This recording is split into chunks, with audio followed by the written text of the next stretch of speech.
يقول السفهاء من الناس ما ولاهم عن قبلتهم التي كانوا عليها قل لله المشرق والمغرب يهدي من يشاء إلى صراط مستقيم وكذلك جعلناكم أمة وسطا لتكونوا شهداء على الناس ويكون الرسول عليكم شهيدا وما جعلنا القبلة التي كنت عليها إلا لنعلم من يتبع الرسول ممن ينقلب على عقبيه وإن كانت لكبيرة إلا على الذين هدى الله وما كان الله ليضيع إيمانكم إن الله بالناس لرءوف رحيم قد نرى تقلب وجهك في السماء فلنولينك قبلة ترضاها فول وجهك شطر المسجد الحرام وحيث ما كنتم فولوا وجوهكم شطره وإن الذين أوتوا الكتاب ليعلمون أنه الحق من ربهم وما الله بغافل عما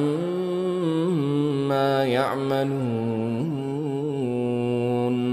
ولئن أتيت الذين أوتوا الكتاب بكل آية ما تبعوا قبلتك وما أنت بتابع قبلتهم وما بعضهم بتابع قبلة بعض ولئن اتبعت أهواءهم من بعد ما جاءك من العلم إنك إذا لمن الظالمين الذين آتيناهم الكتاب يعرفونه كما يعرفون أبناءهم وإن فريقا منهم ليكتمون الحق وهم يعلمون الحق من ربك فلا تكونن من الممترين ولكل وجهة هو موليها فاستبقوا الخيرات أينما تكونوا يأت بكم الله جميعا إن الله على كل شيء قدير ومن حيث خرجت فول وجهك شطر المسجد الحرام وإنه للحق من ربك وما الله بغافل عما تعملون ومن حيث خرجت فول وجهك شطر المسجد الحرام وحيث ما كنتم فولوا وجوهكم شطره لئلا يكون للناس عليكم حجة إلا الذين ظلموا منهم فلا تخشوهم واخشوني ولأتم نعمتي عليكم ولعلكم تهتدون كما أرسلنا فيكم رسولا منكم يتلو عليكم آياتنا ويزكيكم ويعلمكم الكتاب والحكمة ويعلمكم ما لم تكونوا تعلمون فاذكروني أذكركم واشكروني ولا تكفرون. يا أيها الذين آمنوا استعينوا بالصبر والصلاة إن الله مع الصابرين. ولا تقولوا لمن يقتل في سبيل الله أموات بل أحياء ولكن لا تشعرون. ولنبلونكم بشيء من الخوف والجوع ونقص من الأموال والأنفس والثمرات وبشر الصابرين الذين إذا أصابتهم مصيبة قالوا إنا لله وإنا إليه راجعون. أولئك عليهم صلوات من ربهم ورحمة وأولئك هم المهتدون. إن الصفا والمروة من شعائر الله فمن حج البيت أو اعتمر فلا جناح عليه أن يطوف بهما ومن تطوع خيرا فإن الله شاكر عليم. إن الذين يكتمون ما أنزلنا من البينات والهدى من بعد ما بيناه للناس في الكتاب أولئك يلعنهم الله ويلعنهم اللاعنون إلا الذين تابوا وأصلحوا وبينوا فأولئك أتوب عليهم وأنا التواب الرحيم. إن الذين كفروا وماتوا وهم كفار أولئك عليهم لعنة الله والملائكة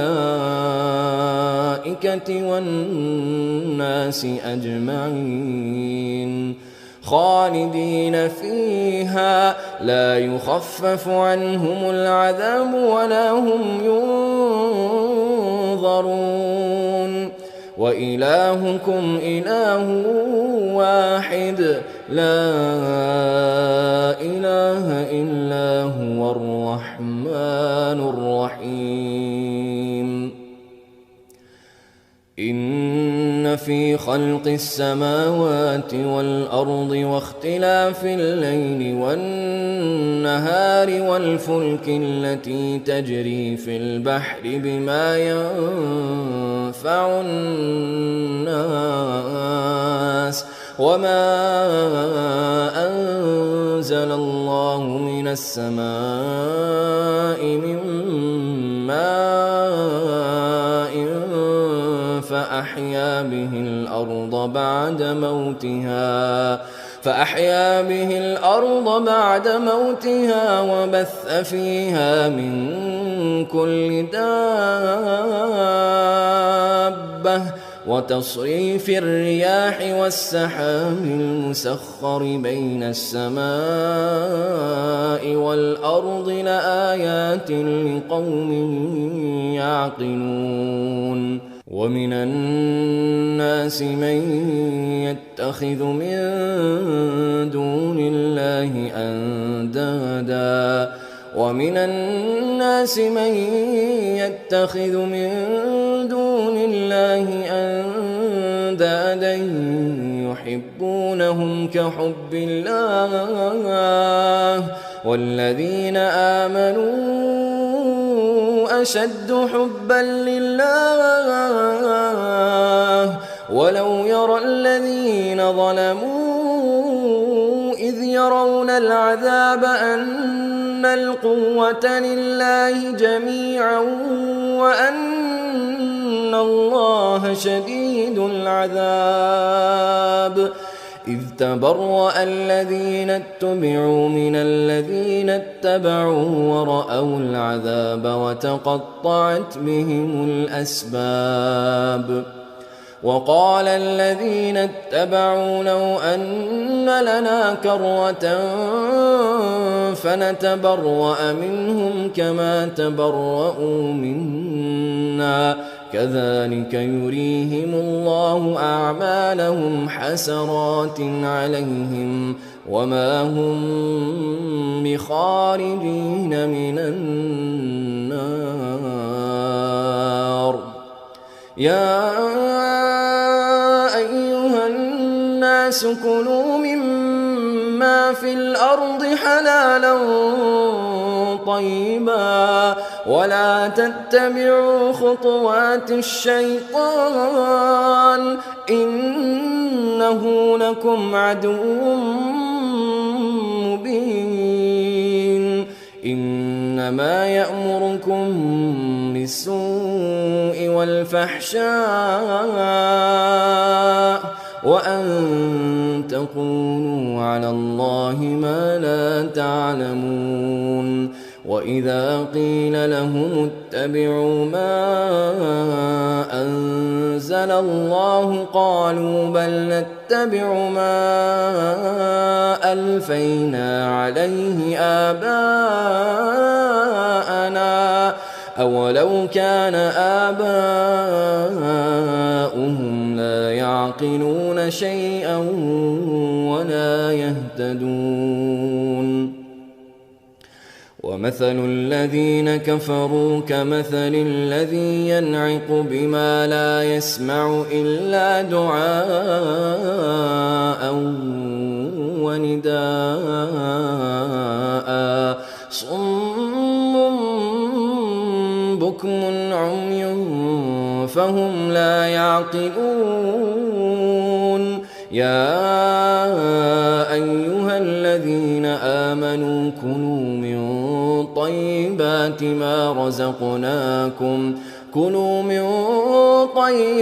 ما رزقناكم واشكروا لله إن كنتم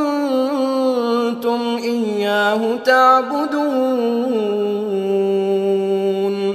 إنما حرم عليكم الميتة والدم ولحم الخنزير وما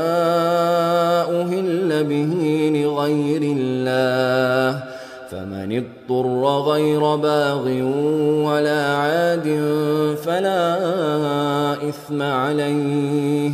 إن الله غفور رحيم إن الذين يكتمون ما أنزل الله من الكتاب ويشترون به ثمنا قليلا أولئك ما يأكلون في بطونهم إلا النار ولا يكلمهم الله يوم القيامة ولا يزكيهم ولهم عذاب أليم أولئك الذين اشتروا الضلالة بالهدى والعذاب بالمغفرة فما أصبرهم على النار ذلك بأن الله نزل الكتاب بالحق وإن الذين اختلفوا في الكتاب لفي شقاق بعيد ليس البر أن تولوا وجوهكم قبل المشرق والمغرب ولكن البر من آمن بالله واليوم الآخر والملائكة والكتاب والنبيين وآتى المال على حبه ذوي القربى واليتامى والمساكين وابن السبيل والسائلين وفي الرقاب وأقام الصلاة وآتى الزكاة والموفون بعهدهم إذا عاهدوا والصابرين في البأساء والضراء وحين البأس أولئك الذين صدقوا وأولئك هم المتقون. يا أيها الذين آمنوا كتب عليكم القصاص في القتلى الحر بالحر والعبد بالعبد والأنثى بالأنثى فمن عفي له من أخيه شيء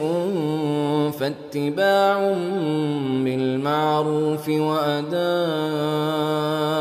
إليه بإحسان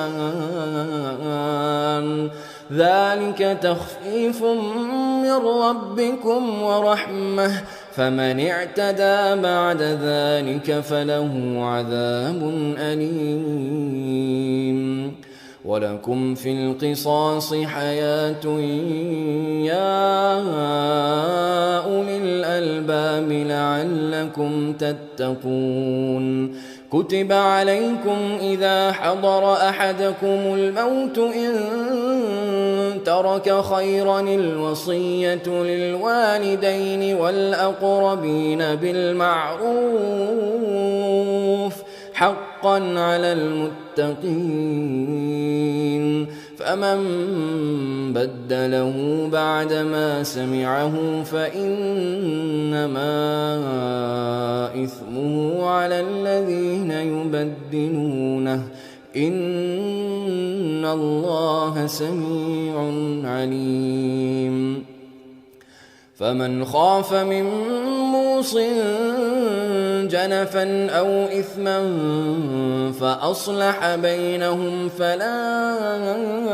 إثم عليه إن الله غفور رحيم. يا أيها الذين آمنوا كتب عليكم الصيام كما كتب على الذين من قبلكم لعلكم تتقون أياما معدودات فمن كان منكم مريضا أو على سفر فعدة من أيام أخر وعلى الذين يطيقونه فدية طعام مسكين فمن تطوع خيرا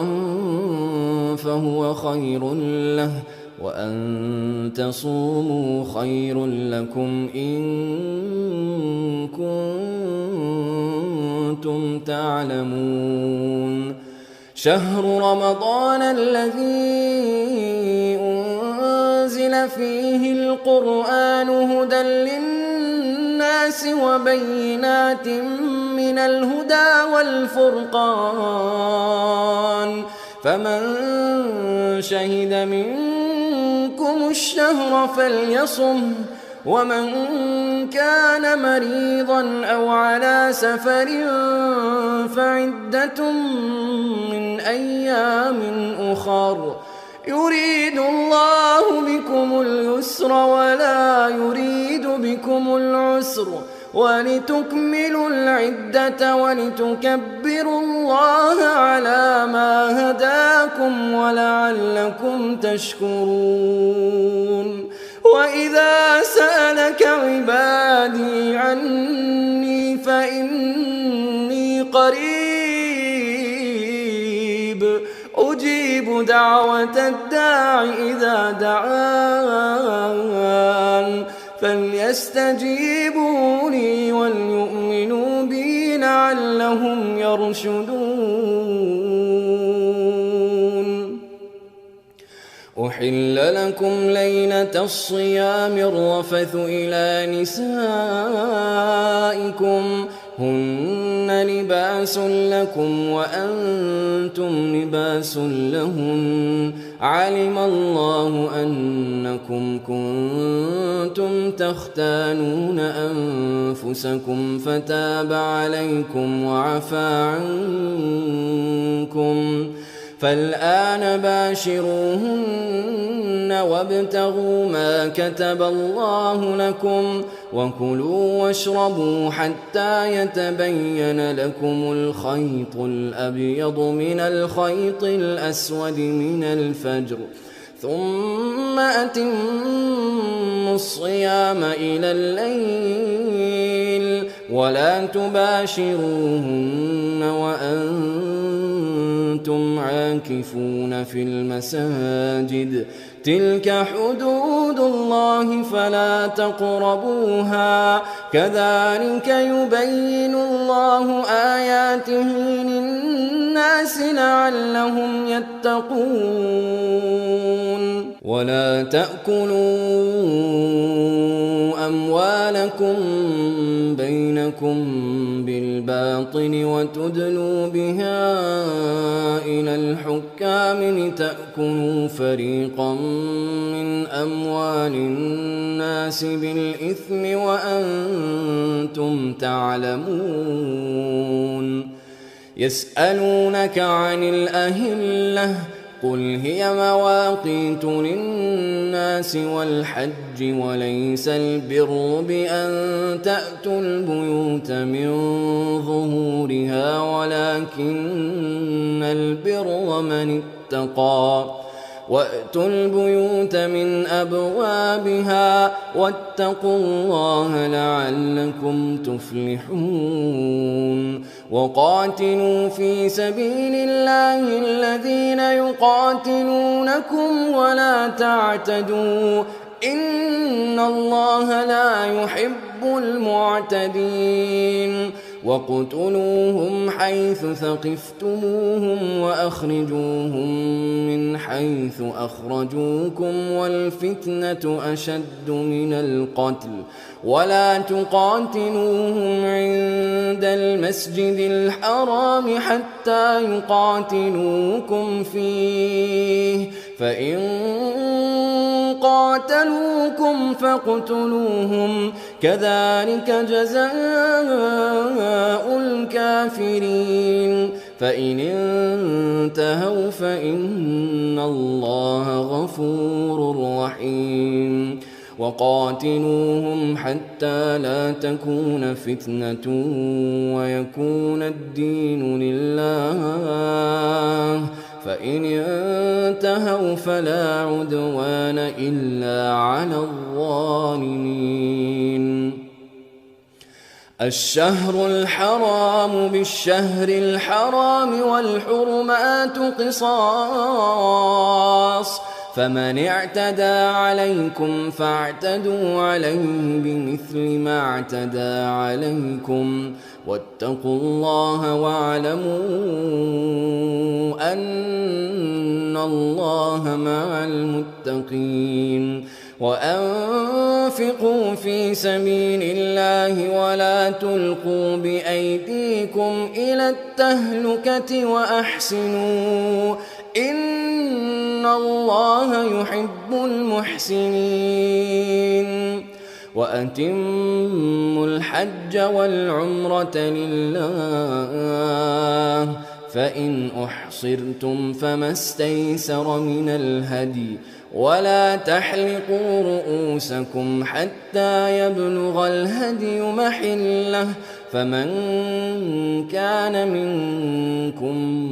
مريضا أو به أذى من رأسه ففدية من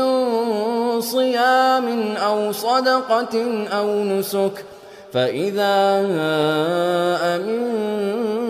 أمنتم فمن تمتع بالعمرة إلى الحج فما استيسر من الهدي فمن لم يجد فصيام 3 أيام في الحج و7 إذا رجعتم تلك 10 كاملة ذلك لمن لم يكن أهله حاضر المسجد الحرام واتقوا الله واعلموا أن الله شديد العقاب. الحج أشهر معلومات فمن فرض فيهن الحج فلا رفث ولا فسوق ولا جدال في الحج وما تفعلوا من خير يعلمه الله وتزودوا فإن خير الزاد التقوى واتقون يا أولي الألباب. ليس عليكم جناح أن تبتغوا فضلا من ربكم فإذا أفضتم من عرفات فاذكروا الله عند المشعر الحرام واذكروه كما هداكم وإن كنتم من قبله لمن الضالين.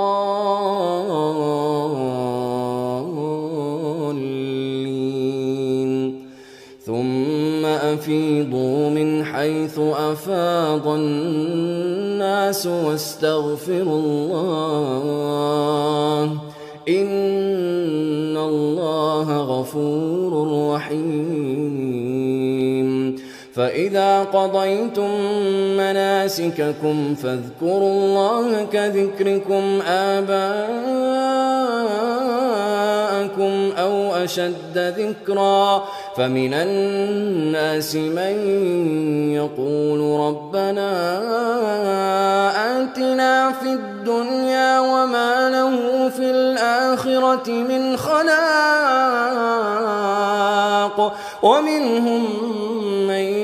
يقول ربنا آتنا في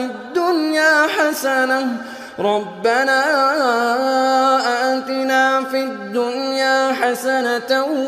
وفي الآخرة حسنة وقنا عذاب النار. أولئك لهم نصيب مما كسبوا والله سريع الحساب. واذكروا الله في أيام معدودات فمن تعجل في يومين فلا إثم عليه ومن تأخر فلا إثم عليه لمن اتقى واتقوا الله واعلموا أنكم إليه تحشرون. ومن الناس من يعجبك قوله في الحياة الدنيا ويشهد الله على ما في قلبه وهو ألد الخصام وإذا تولى سعى في الأرض ليفسد فيها ويهلك الحرث والنسل والله لا يحب الفساد. وإذا قيل له اتق الله أخذته العزة بالإثم فحسبه جهنم ولبئس المهاد. ومن الناس من يشري نفسه ابتغاء مرضات الله والله رؤوف بالعباد. يا أيها الذين آمنوا ادخلوا في السلم كافة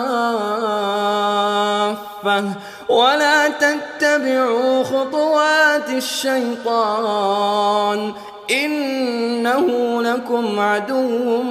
مبين فإن زللتم من بعد ما جاءتكم البينات فاعلموا أن الله عزيز حكيم هل ينظرون إلا أن يأتيهم الله في ظلل من الغمام والملائكة وقضي الأمر وإلى الله ترجع الأمور سل بني إسرائيل كم آتيناهم من آية بينة ومن يبدل نعمة الله من بعد ما جاءته فإن الله شديد العقاب زين للذين كفروا الحياة الدنيا ويسخرون من الذين آمنوا والذين اتقوا فوقهم يوم القيامة والله يرزق من يشاء بغير حساب كان الناس أمة واحدة فبعث الله النبيين مبشرين ومنذرين وأنزل معهم الكتاب بالحق ليحكم بين الناس فيما اختلفوا فيه وما اختلف فيه إلا الذين أوتوه من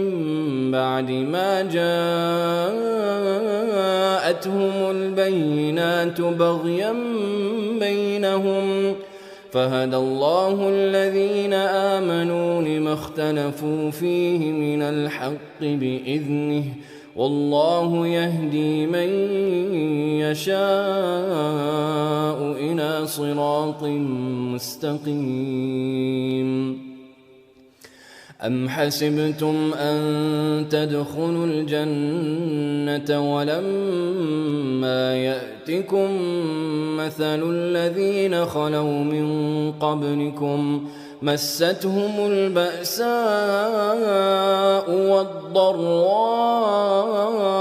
وزلزلوا حتى يقول الرسول والذين آمنوا معه متى نصر الله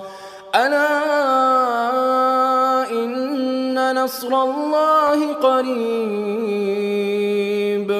ألا إن نصر الله قريب يسألونك ماذا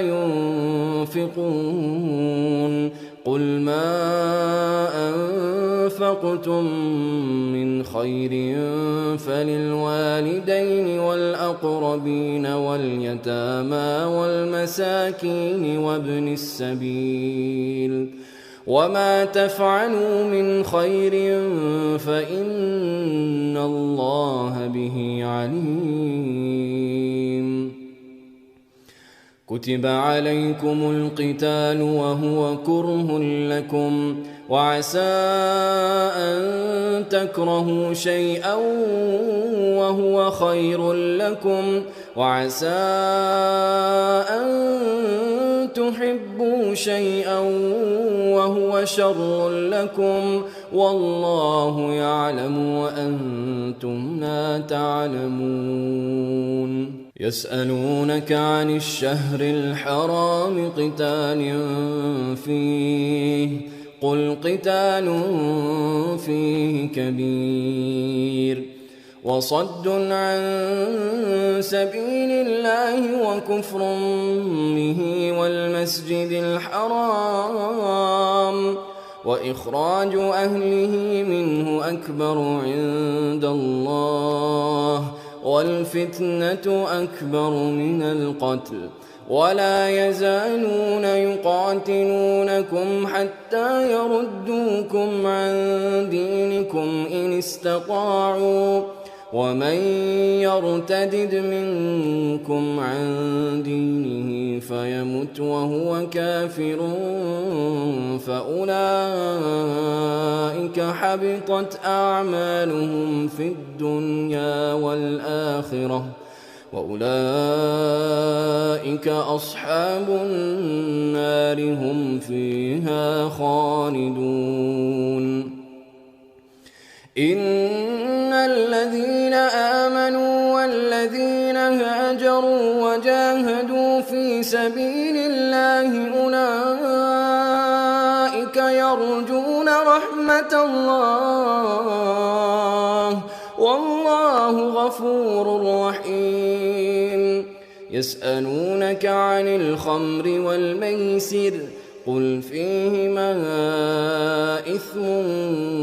كبير ومنافع للناس وإثمهما أكبر من نفعهما ويسألونك ماذا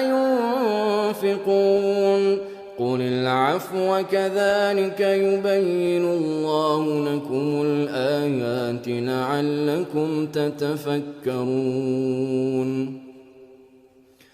في الدنيا والآخرة ويسألونك عن اليتامى قل إصلاح لهم خير وإن تخالطوهم فإخوانكم والله يعلم المفسد من المصلح ولو شاء الله لأعنتكم إن الله عزيز حكيم. ولا تنكحوا المشركات حتى يؤمنوا ولأمة مؤمنة خير من مشركة ولو أعجبتكم ولا تنكحوا المشركين حتى يؤمنوا ولعبد مؤمن خير من مشرك ولو أعجبكم أولئك يدعون إلى النار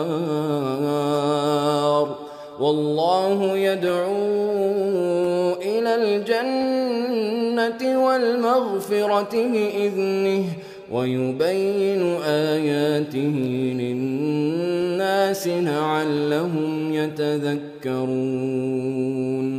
ويسألونك عن المحيض قل هو أذى فاعتزلوا النساء في المحيض ولا تقربوهن حتى يطهرن فإذا تطهرن فأتوهن من حيث أمركم الله إن الله يحب التوابين ويحب المتطهرين. نساؤكم حرث لكم فأتوا حرثكم أنى شئتم وقدموا لأنفسكم واتقوا الله واعلموا أنكم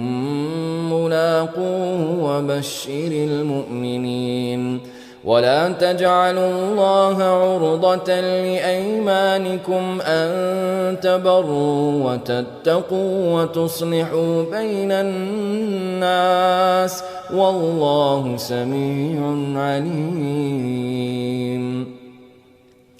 لا يؤاخذكم الله باللغو في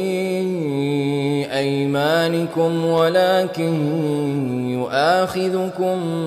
بما كسبت قلوبكم والله غفور حليم. للذين يؤلون من نسائهم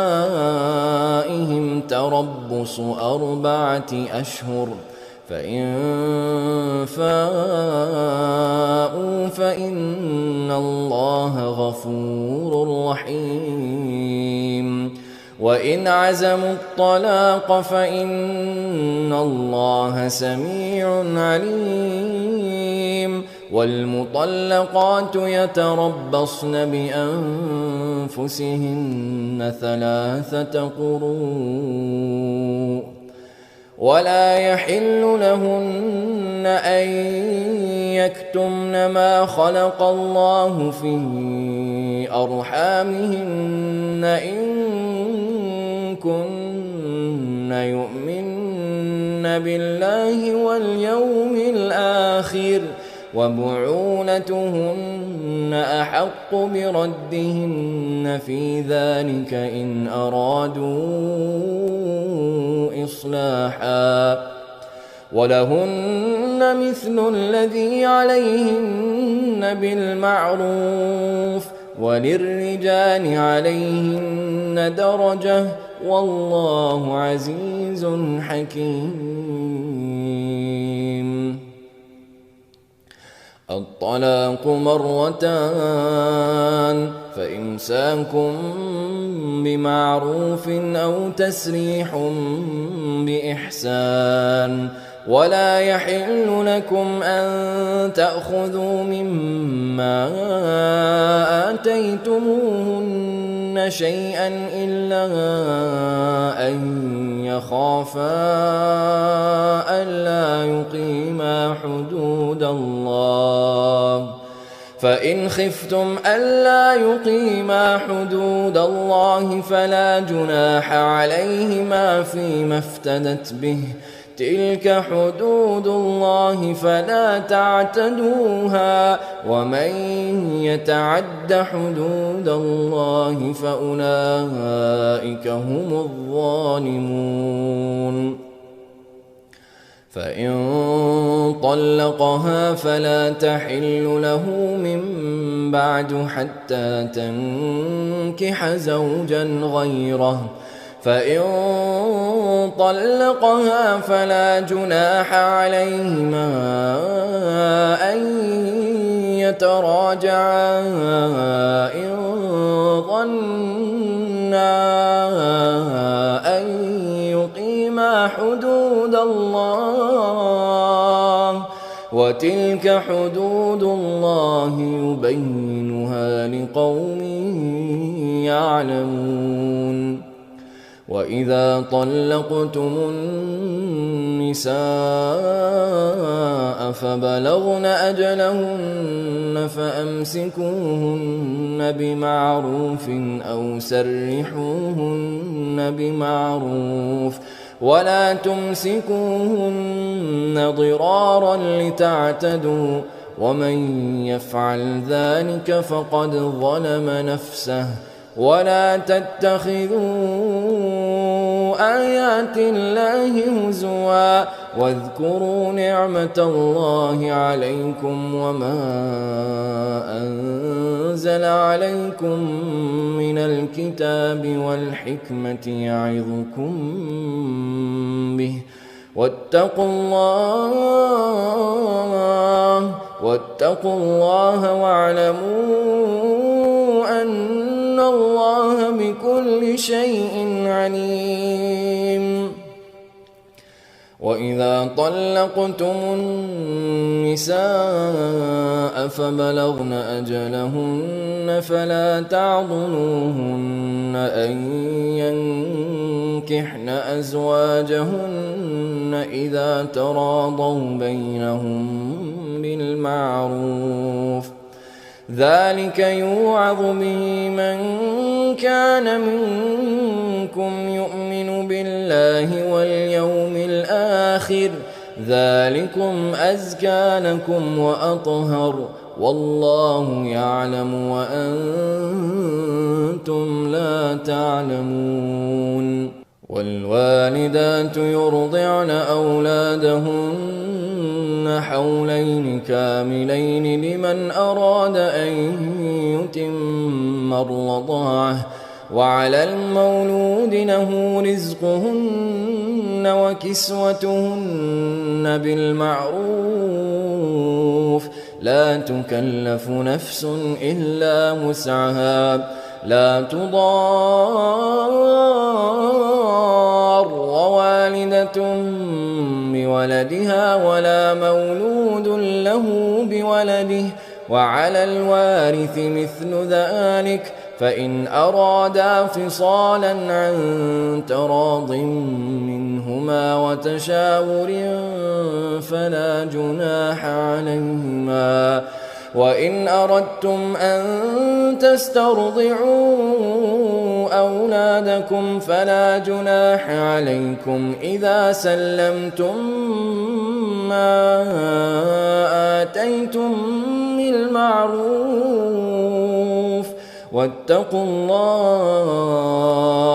واتقوا الله واعلموا أن الله بما تعملون بصير والذين يتوفون منكم ويذرون أزواجا يتربصن بأنفسهن 4 أشهر و10 فإذا بلغن أجلهن فلا جناح عليكم فيما فعلن في أنفسهن بالمعروف والله بما تعملون خبير ولا جناح عليكم فيما عرضتم به من خطبة النساء أو أكننتم في أنفسكم علم الله أنكم ستذكرونهن ولكن لا تواعدوهن سرا إلا أن تقولوا قولا معروفا ولا تعزموا عقدة النكاح حتى يبلغ الكتاب أجله واعلموا أن الله يعلم ما في أنفسكم فاحذروه واعلموا أن الله غفور حليم لا جناح عليكم إن طلقتم النساء ما لم تمسوهن أو تفرضوا لهن فريضة ومتعوهن على الموسع قدره وعلى المقتر قدره متاعا بالمعروف حقا على المحسنين وإن طلقتموهن من قبل أن تمسوهن وقد فرضتم لهن فريضة فنصف ما فرضتم إلا أن يعفون أو يعفو الذي بيده عقدة النكاح وأن تعفوا أقرب للتقوى ولا تنسوا الفضل بينكم إن الله بما تعملون بصير حافظوا على الصلوات والصلاة الوسطى وقوموا لله قانتين فإن خفتم فرجالا أو ركبانا فإذا أمنتم فاذكروا الله كما علمكم ما لم تكونوا تعلمون والذين يتوفون منكم ويذرون أزواجا وصية لأزواجهم متاعا إلى الحول غير إخراج فإن خرجن فلا جناح عليكم فيما فعلن في أنفسهن من معروف والله عزيز حكيم. وللمطلقات متاع بالمعروف حقا على المتقين كذلك يبين الله لكم آياته لعلكم تعقلون. ألم تر إلى الذين خرجوا من ديارهم وهم ألوف حذر الموت فقال لهم الله موتوا ثم أحياهم إن الله لذو فضل على الناس ولكن أكثر الناس لا يشكرون. وقاتلوا في سبيل الله واعلموا أن الله سميع عليم. من ذا الذي يقرض الله قرضا حسنا فيضاعفه له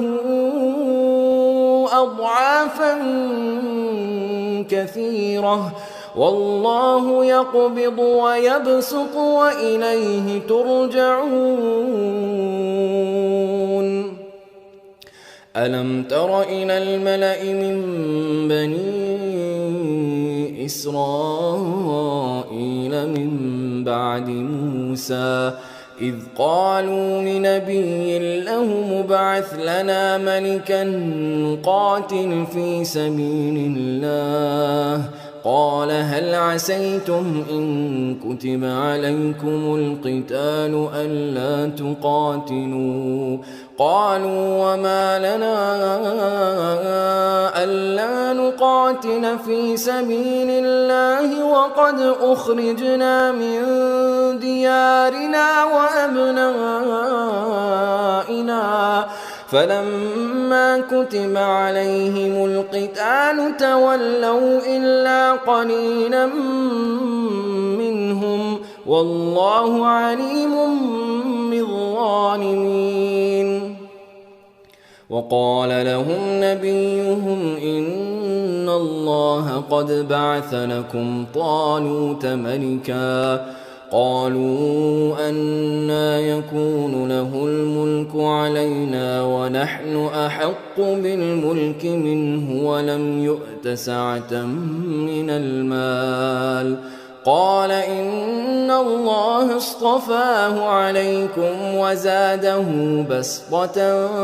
في العلم والجسم والله يؤتي ملكه من يشاء والله واسع عليم. وقال لهم نبيهم إن آية ملكه أن يأتيكم التابوت فيه سكينة من ربكم وبقية مما ترك آل موسى وآل هارون تحمله الملائكة